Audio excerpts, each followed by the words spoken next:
Kaydan anne hoşça canlı, ilk yaz güzel havası.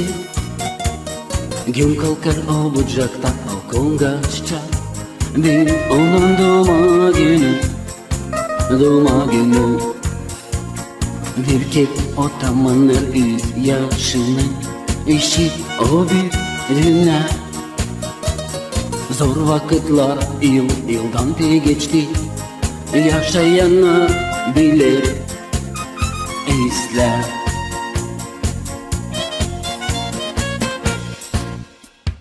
İnanamayacağınız siz bizi, ama bizi inanacağınız. Tamamladı 100 yıl o köyümüz, küçük o kongaççı. İnanamayacağınız siz bizi, ama bizi inanacağınız. Tamamladı 100 yıl o köyümüz, küçük o kongaççı.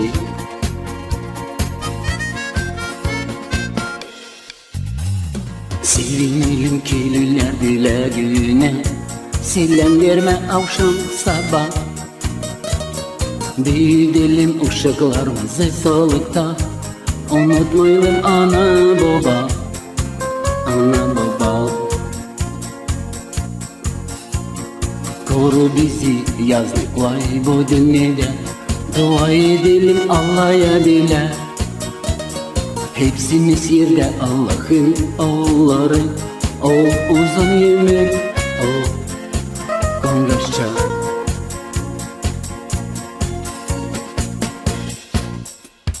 İnanamayacağınız siz bizi, ama bizi inanacağınız.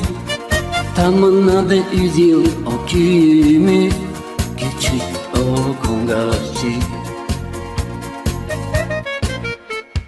İnanamayacağınız siz bizi, ama bizi inanacağınız. Tamamladı 100 yıl o köyümüz, küçük o kongaççı.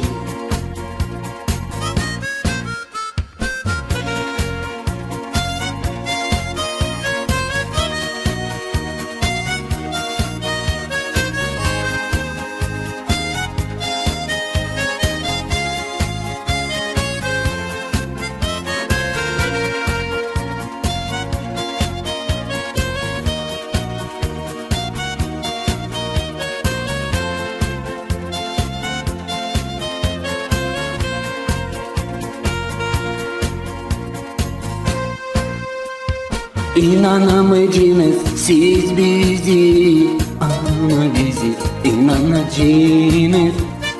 Tamamladı 100 yıl o köyümüz, küçük o kongaççı. İnanamayacağınız siz bizi, ama bizi inanacağınız. Tamamladı 100 yıl o köyümüz, küçük o kongaççı.